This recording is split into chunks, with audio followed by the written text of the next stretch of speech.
धन्यवाद ब्रह्मचारी प्रज्ञा रश्मि जी, आपने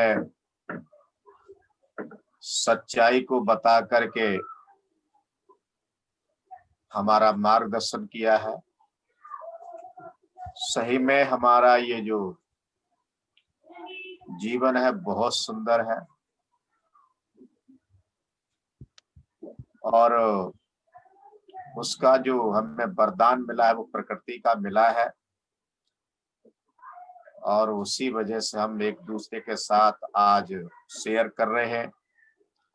तो जो भी उपस्थित हैं ऑनलाइन ब्रह्मचारी ब्रह्मचारी धम्मित्र भाई बहनों, आप सभी का ये त्रिरत्न बौद्ध महासंघ की तरफ से जो कार्यक्रम है जिसका नाम है ध्यान संध्या, यानी कि ध्यान आपके द्वार धम्म आपके द्वार के कार्यक्रम में आपका स्वागत है। सभी को मैं जय भी नमो बुद्धाय।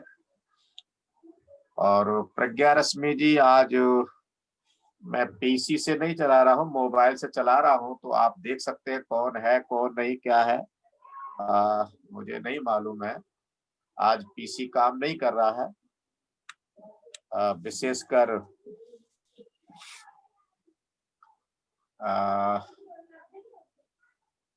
माउस काम नहीं कर रहा है, इसलिए डायरेक्ट मोबाइल से ही चला रहे हैं। मेरी आवाज आ रही है क्या? हाँ, बहुत अच्छी आवाज आ रही है आपकी। ठीक है, तो जैसा कि बताया है, ये जो शरीर है बहुत ही सुंदर है और इसकी सुंदरता के लिए जो वरदान हमें मिला है वो वनस्पति से मिला है, प्रकृति से मिला है। यदि हम प्रकृति के साथ छेड़छाड़ करेंगे तो हमारा शरीर भी सुंदर रहने वाला नहीं है, हमारा जीवन भी खुशहाल रहने वाला नहीं है। 6 क्लास में एक लेसन इंग्लिश का आता, why do we fall ill, हम बीमार क्यों पड़ते हैं? जब हम प्रकृति के साथ छेड़छाड़ करते हैं, हम अपना ख्याल नहीं रखते हैं, तभी हम बीमार पड़ते हैं। और आज का जो टॉपिक है वो इसी चीज को लेकर के है कि हम अपना ख्याल नहीं रखते हैं। ये कायानुसति का मतलब क्या है? हमने अपने काया की सती करनी है, काया की स्मृति रखनी है। काया के बाहरी भाग में क्या है, अंदरी भाग में क्या है, हमारी काया के जो भी अंग हैं, अंदर के और बाहर के, उनका स्वभाव क्या है, उसको देखना ही कायानुसति कहलाता है। तो भगवान बुद्ध सती पट्ठान में समझाते हैं भिक्षुओं को। सती पट्ठान के 4 अंग हैं, कायानुपसना, वेदनानुपसना, चित्तानुपसना और धम्मानुपसना। जब कोई साधक काया में विपस्सी हो जाता है, उसको ढंग से देखता है, तो उसको कायानुपस्सी कहते हैं। काया के साथ साथ जो वेदनाएं हैं, सुखद वेदना, दुखद वेदना, ना सुखद ना दुखद वेदना, ये काया में ही है। जब उनमें विपस्सी होता है तो वेदनानुपस्सी कहलाता है। और इस शरीर के अंदर पल पल कुछ विचार आते रहते हैं, कुछ न कुछ घटता रहता है चित्त में। वो चित्त के जो विचार है, उसके जो मनोभाव है, उसको देखने को चित्तानुपस्सी कहा जाता है। और क्या सही है और क्या गलत है, जो कुछ भी मन में आता उसका जो स्वभाव है, और उसको जो है कुशल ही कुशल जब देखता है, उसे धम्मानुपस्सी कहा जाता है, जो सत्य को ही देखता है। उसे धम्मानुपस्ली कहा जाता है। मेरी तबीयत थोड़ी ढीली है जुकाम की वजह से, तो आवाज थोड़ी कम हो सकती है आज। इस तरीके से भगवान बुद्ध महासतिपट्ठान में, जिसका जो पहला अंग है कायानुपस्ली, उसको बताते हैं कि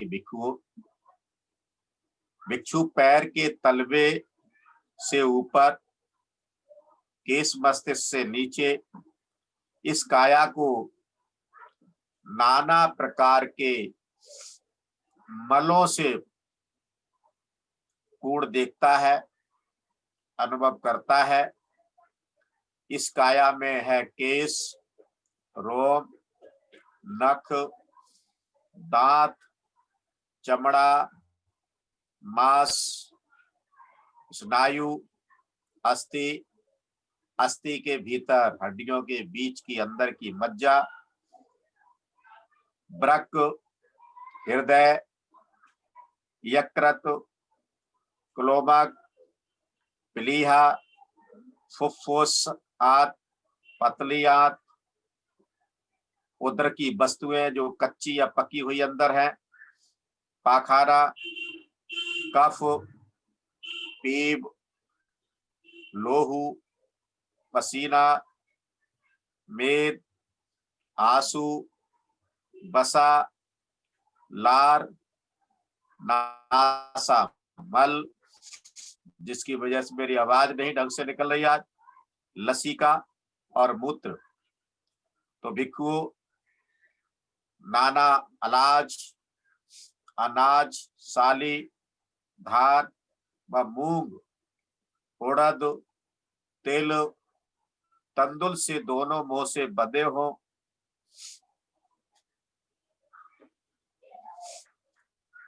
उसको आंख वाला पुरुष खोल करके देखे। ये साली है, ये धान है, ये मूंग है, ये उड़द है, ये तिल है, ये तंदुल है। इसी तरह से भिक्षुओं, एक साधक या भिक्षु पैर के तलवे से ऊपर और केश मस्तिष्क से नीचे इस काया को नाना प्रकार के मलों से पूर्ण देखता है। इस काया में है जो अभी ऊपर नाम बताए हैं, केश, रोम। इस प्रकार काया के भीतरी भाग में वो कायानुपस्सी हो विहार करता है। आगे भगवान बुद्ध कहते हैं कि और फिर भिक्षुओं इस काया को, इसकी जो स्थिति है उसके अनुसार, इसकी जो रचना है इसके अनुसार देखता है। तो इस काया में है पृथ्वी धातु, जिसको पृथ्वी महाभूत कहा जाता है। 4 प्रकार के महाभूतों से मिलकर के हमारा शरीर बना है। उसमें पहला जो महाभूत है वो पृथ्वी महाभूत है। आप धातु यानी कि जल धातु, तीसरा तेज धातु और अग्नि धातु और वायु धातु। जैसे कि भिक्षुओं दक्ष यानी चतुर, पिछली बार भी मैंने बताया था, कसाई है, किसी जानवर को काट करके, मार करके, बोटी बोटी करके चौराहे पर उसको लेकर के बैठा हो। ऐसे ही भिक्षुओं इस काया की स्थिति के अनुसार, इस रचना के अनुसार वो देखता है। इस काया के भीतरी भाग में वो कायानुपस्सी हो जाता है। तो जैसा कि पिछली बार भी बताया था, लेकिन समय हो गया था, ये जो हमारा शरीर है 4 महाभूतों से मिलकर के बना है। इस काया में है पृथ्वी धातु, आप धातु, तेज धातु, वायु धातु पांच तत्व जो बताए जाते हैं उसमें जो पांचवा होता है वो आकाश होता है, यानी कि अवकाश होता है। और इस चार महाभूतों से ही हमारे शरीर की रचना हुई है। इसलिए इन चार महाभूतों के बारे में हमें अच्छी तरीके से जान लेना चाहिए। अगर हम अच्छी तरीके से जानते हैं तो ही हम कायानुपसना अच्छी तरीके से कर सकते हैं। जैसा कि पिता के रजकण से हुई है, माँ के गर्भ में हुई है,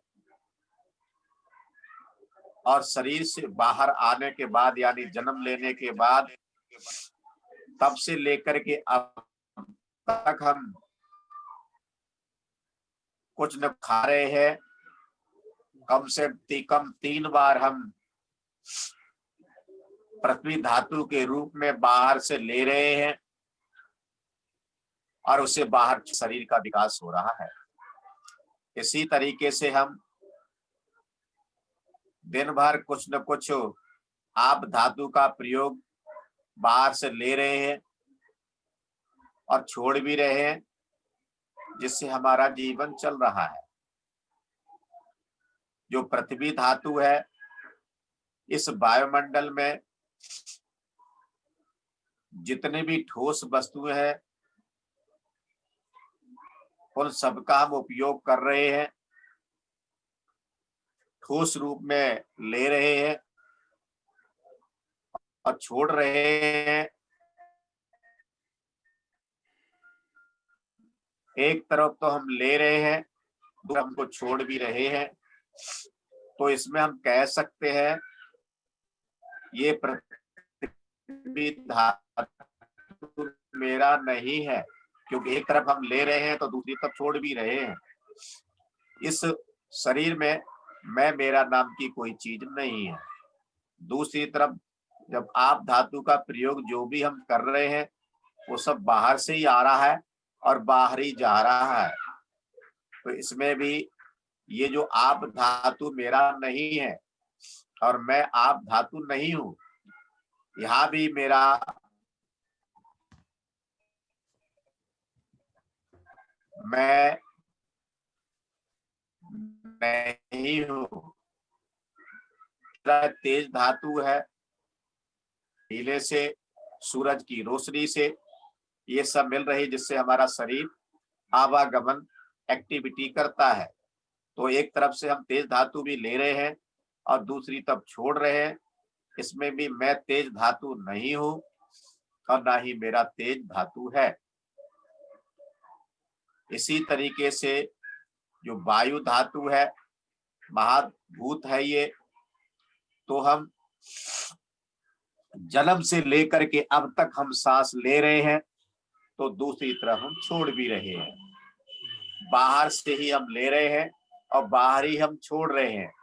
जब हम वायु महाभूत को देखते हैं, वायु धातु को देखते हैं, तो इसमें भी वो सांस मेरी नहीं है, वो वायु मेरी नहीं है, ना ही मैं वायु धातु हूं। इसमें भी मैं मेरा कुछ भी नहीं है। एक तरफ से हम ले रहे हैं तो दूसरी तरफ छोड़ भी रहे हैं। पांचवा जो कहा जाता आकाश तत्व को बोला गया है, वो खाली जगह है। जिस तरह से बाहरी परिमंडल में खाली जगह है, इसी तरह से हमारे शरीर में भी बहुत सारी जगह खाली जगह है। आप एक उदाहरण से सीख सकते हैं।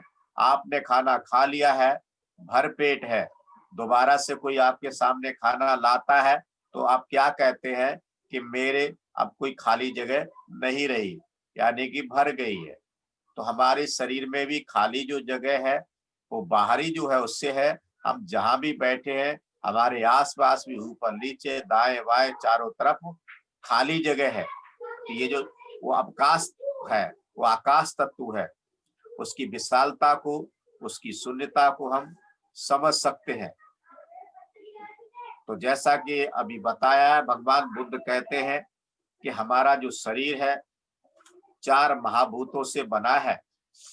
उसमें से पहला जो महाभूत है वो कौन है? पृथ्वी महाभूत। तो आज पृथ्वी महाभूत में कौन कौन है, उसमें से हम एक दो बताने का प्रयास मैं करता हूं आज, और फिर यही रुकूंगा क्योंकि हमें समय का ध्यान रखना है। तो जब हम बताते हैं कि आप अपने सिर के केस से लेकर के नीचे के तलवों तक देखिए एक एक करके। जब हम केसों को देखते हैं तो हमारे ये केस प्राकृतिक रंग से काले होते हैं। जब हम पैदा होते हैं, बाद में जब काल बाल आते हैं तो वो प्राकृतिक रूप से काले होते हैं, और समय के अनुसार, उम्र के अनुसार इनका रंग बदलने लग जाता है। वैसे शुरुआत में काले होते हैं, कच्चा जो अरिष्ट का फल होता है उसके तरीके से होते हैं। इनकी जो बनावट है, लंबे होते हैं, गोल होते हैं, तराजू के जो डंडा है, तराजू के डंडे की समान और दिशा में ये ऊपरी दिशा में होते हैं। अवकाश से दोनों पास में कनपटी, आगे ललाट और पीछे मर्दन के गड्ढे से अलग हुआ सिर के कटा का जो बेष्टित चर्म केशों का जो अवकाश है उसमें होते हैं। परछेद से केस सिर को वेष्टित करने वाले चर्म में यानी कि चमड़े में धान की नोक के बराबर प्रवेश कर प्रतिष्ठित हो। नीचे अपनी जड़ की तल जो है, ऊपर आकाश और तिरछे एक दूसरे से परिच्छिन्न है। दो केस एक में नहीं है, यह समान परिच्छेद है। केस लोम नहीं है, केस अलग है और लोम अलग है, और ना लोम केस है। ऐसे शेष 31 भागों में नहीं मिले हुए केस अलग ही भाग है। ये 20 भाग परिच्छेद है। यह केसों के बड़ आदि से विचार हमें करना है। ये केस वर्ण से भी प्रतिकूल है, बनावट से भी, गंध से भी, आशय से भी और अवकाश से भी। इस बात का हमें ध्यान रखना है। आपने सुना होगा कि आनंद के ऊपर एक स्त्री मोहित हो गई थी, तो भगवान बुद्ध जब उससे पूछते हैं कि आपको आनंद का क्या अच्छा लगता है, ये बताइए, तो वो सुंदरी कहती है मुझे भगवान बुद्ध के मुझे आनंद के केस अच्छे लगते हैं। तो भगवान बुद्ध उसको बताते हैं, लो ये केस ले जाओ। तो क्या होता है, वही केस अगर हमारे खाने में पड़ जाए तो हम उससे नफरत करने लग जाते हैं।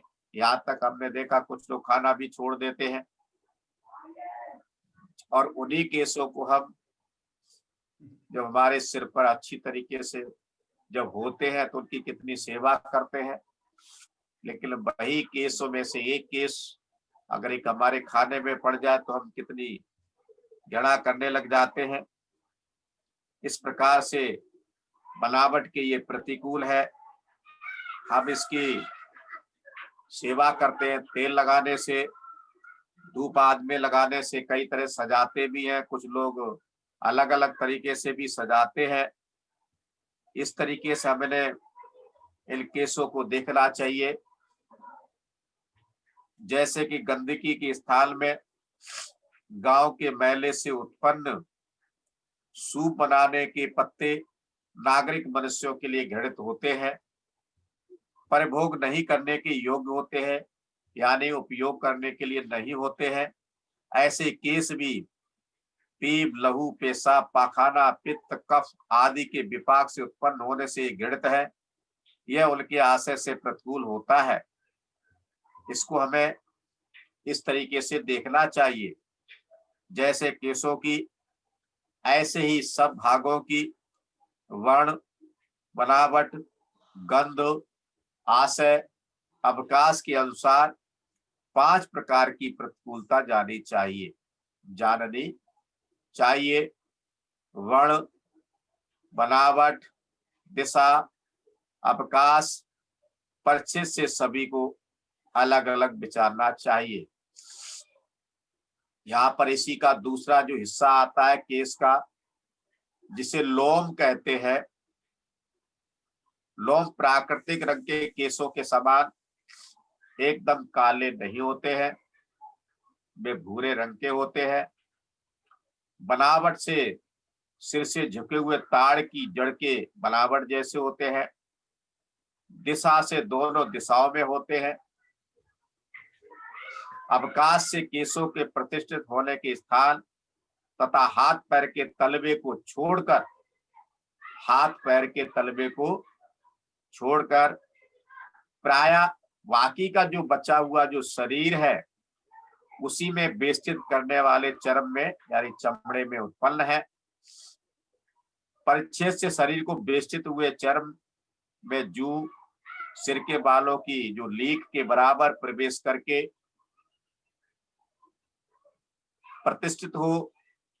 नीचे अपनी जड़, ऊपर आकाश की, और तिरछे एक दूसरे से परिच्छिन्न है, तिरछे होते हैं। दो लोम एक में नहीं है, यह उनका समान परिच्छेद है।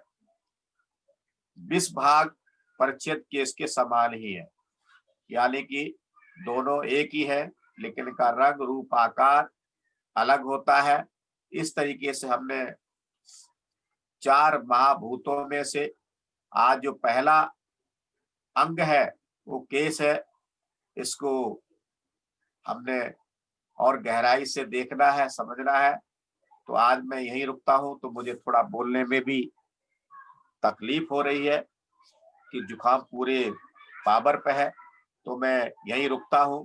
और आज हम इसको ज्यादा अपने अंगों को देखने का प्रयास करेंगे। तो मैं यहीं रुकता हूं। आज सभी ने सुन लिया मुझे, तो बहुत बहुत साधुवाद, धन्यवाद। दिल्ली केंद्र ने मुझे मौका दिया है, ब्रह्मचारी प्रज्ञा रश्मि ने मुझे मौका दिया, तो उनका भी बहुत बहुत मैं पुण्यार्पण करता हूँ। और मैं ही रुकता हूँ। जय भीम, नमो बुद्धाय। धन्यवाद।